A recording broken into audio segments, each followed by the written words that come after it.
Good morning student. इससे पूर्व की क्लास में बेसिक नेचर ऑफ पायरोल पढ़ा था अपन ने।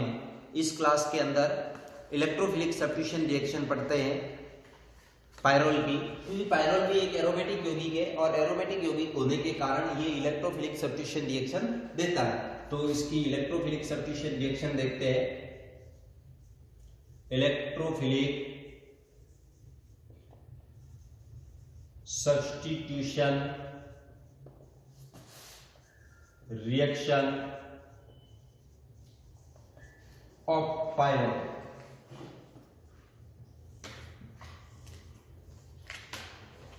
अब देखो पायरोल जो है वो पायरोल एक ये बेंजीन है, ये बेंजीन है जिसके अंदर 6 पाई इलेक्ट्रॉन है और एरोमेटिक है। इसी तरीके से ये जो पायरोल है, इस पायरोल में भी कितने इलेक्ट्रॉन है? 6 पाई इलेक्ट्रॉन है और ये भी कैसा है? एरोमेटिक है। तो एरोमेटिक होने की वजह से बेंजीन की तरह ही पायरोल जो है वो इलेक्ट्रोफिलिक सब्स्टिट्यूशन रिएक्शन देता है। अब देखो बेंजीन की जो रेजोनेंस स्ट्रक्चर होती है, उस रेजोनेंस स्ट्रक्चर के अंदर इसकी जो रेजोनेंस एनर्जी है वो होती है 36 किलो कैलोरी पर मोल, 36 किलो कैलोरी पर मोल। और जो पायरोल है उस पायरोल की होती है 16 किलो कैलोरी पर मोल। ये इस प्रकार से रेजोनेंस जो एनर्जी है वो रेजोनेंस एनर्जी इस प्रकार से होती है, एक 36 और एक 16 किलो कैलोरी पर मोल।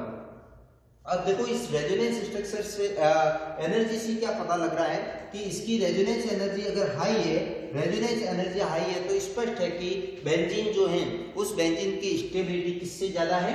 पायरोल से ज्यादा है। और जब स्टेबिलिटी ज्यादा होगी तो उस कंडीशन में इसकी जो रिएक्टिविटी है वो रिएक्टिविटी क्या होगी?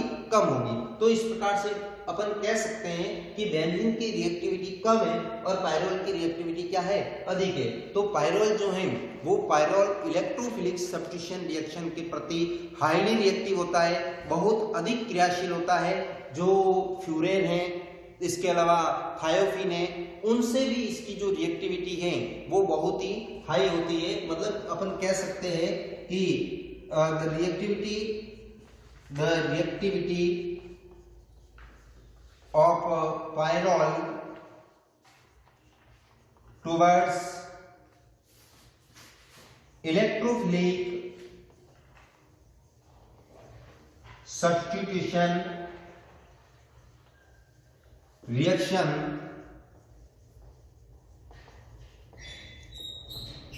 is high than furan and thiophene.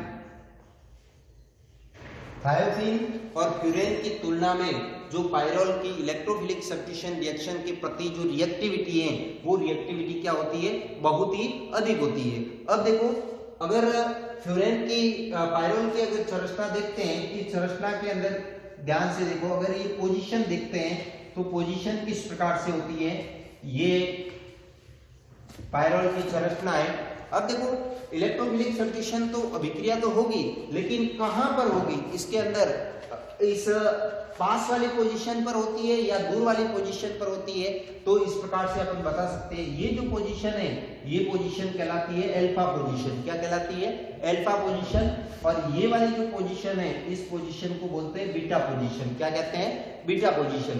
तो इलेक्ट्रोफिलिक सब्स्टिट्यूशन रिएक्शन अल्फा पर होती है या बीटा पर होती है, इसको कैसे बताया जा सकता है? तो इसको प्रूव करने के लिए अपन इलेक्ट्रोफाइल का अटैक किस पर करवाते हैं? अल्फा पर भी करवाते हैं और इलेक्ट्रोफाइल का अटैक बीटा पर भी करवाते हैं।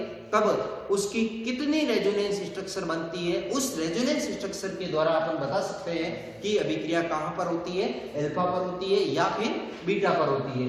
अल्फा पोजीशन जो है उस अल्फा पोजीशन वाली स्थिति को अपन एक और नाम से भी जा सकता है 2 and 5 पोजीशन। क्या कह सकते हैं? 2 and 5 पोजीशन। और बीटा जो पोजीशन है उस बीटा पोजीशन को अपन कह सकते हैं 3 and 4 पोजीशन। तो ये इस प्रकार से जब इलेक्ट्रोफिलिक सब्स्टिट्यूशन रिएक्शन करवाएंगे तो अल्फा पर अभिक्रिया होगी या बीटा पर अभिक्रिया होगी, वो अपन इसके बाद वाले जो वीडियो बनाएंगे उस वीडियो के अंदर इसको पूर्ण रूप से अपन व्याख्या करेंगे। तो इस वीडियो के अंदर अपन ने एक वेरी इंपॉर्टेंट क्वेश्चंस पढ़ा है, वो पढ़ा है कि the reactivity of the pyrrole towards electrophilic substitution reaction is more than the reactivity of furan and thiophene. Why? तो उसका कारण क्या है? क्योंकि इसके अंदर जो ये रेजोनेंस स्ट्रक्चर है, उस रेजोनेंस स्ट्रक्चर के अंदर जो कार्बन परमाणु है, उस कार्बन परमाणु पर इलेक्ट्रॉन डेंसिटी क्या है? बहुत ही हाई है। और इलेक्ट्रॉन डेंसिटी बहुत हाई होने की वजह से इसकी जो रिएक्टिविटी है, वो रिएक्टिविटी भी क्या होती है? बहुत अधिक होती है। दूसरा प्रश्न ये भी है कि इसकी रिएक्टिविटी बेंजीन से भी अधिक होती है। उसका कारण भी क्या है? क्योंकि इसके अंदर जो रेजोनेंस एनर्जी है वो क्या होती है? कम होती है। तो ऐसी स्थिति में इसकी रिएक्टिविटी क्या होती है? हाई होती है। Thank you, very very thank you.